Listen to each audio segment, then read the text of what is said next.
അതെ, ഞാൻ പലരിൽ നിന്നും കേട്ടേക്കുന്ന ഒരു കാര്യമുണ്ട്. ഇനി ഞാൻ പ്രാർത്ഥിക്കുന്നേ ഇല്ല, ഞാൻ പ്രാർത്ഥന അവസാനിപ്പിച്ചു.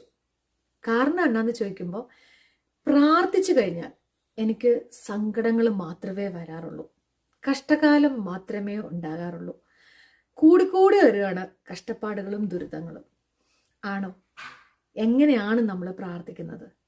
പള്ളിയിൽ ചെന്ന് നിൽക്കുമ്പോൾ, അല്ലെങ്കിൽ അമ്പലത്തിൽ, അല്ലെങ്കിൽ മോസ്കിൽ, അങ്ങനെയുള്ള ഏതെങ്കിലും ഒരു സ്ഥലത്ത്, അത്രയും എനർജി ഉള്ളൊരു സ്ഥലത്ത്, അതായത് നമ്മളുടെ എല്ലാ സെൻസും വർക്കാകുന്ന സമയം. ഇപ്പോൾ ഞാൻ പള്ളിയിലാണ് പോകുന്നത്. അവിടെയാണെങ്കിൽ കുർബാന തുടങ്ങുന്ന ആ ഒരു സമയമാകുമ്പോഴത്തേനും എല്ലാ ലൈറ്റുകളും ഓൺ ചെയ്യും, ധൂപക്കുറ്റി വീശും, കുന്തിരിക്കത്തിൻ്റെ മണം വരും.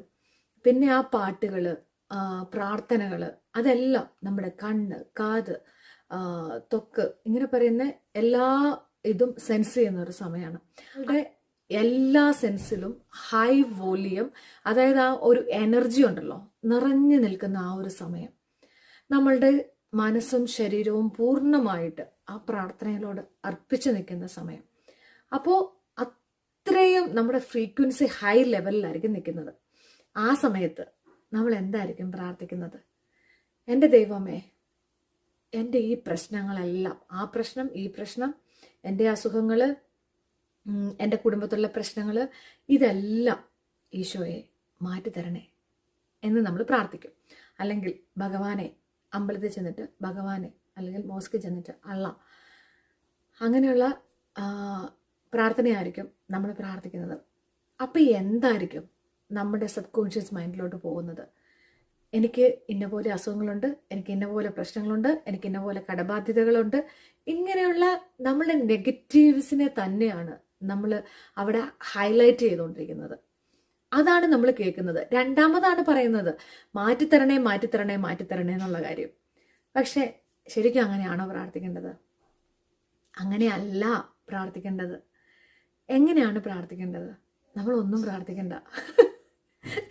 നന്ദി പറയാൻ പറ്റുമോ അവിടെ നിന്ന്?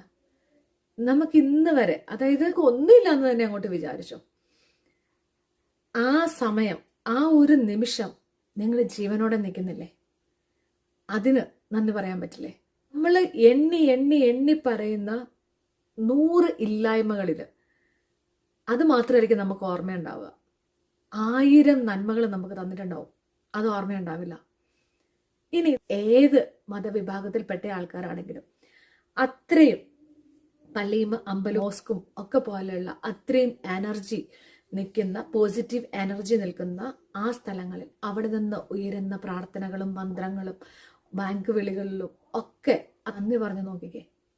ഫുൾ കംപ്ലീറ്റ്ലി നിങ്ങൾ മൈൻഡിനെ വിട്ടുകൊടുത്ത്, നിങ്ങളുടെ ചുറ്റും അവിടെ എന്ത് നടക്കുന്നു എന്ന് പോലും അറിയാതെ അതിൽ തന്നെ കോൺസെൻട്രേറ്റ് ചെയ്ത്, ആ പ്രാർത്ഥനകളിൽ കോൺസെൻട്രേറ്റ് ചെയ്ത് നിങ്ങളൊന്ന് നിന്ന് നോക്കിക്കേ. അപ്പം അറിയാം ഈ പറയുന്ന നെഗറ്റിവിറ്റി ഒക്കെ പോവുമോ, പോസിറ്റിവിറ്റി വരുമോ എന്നുള്ള കാര്യം.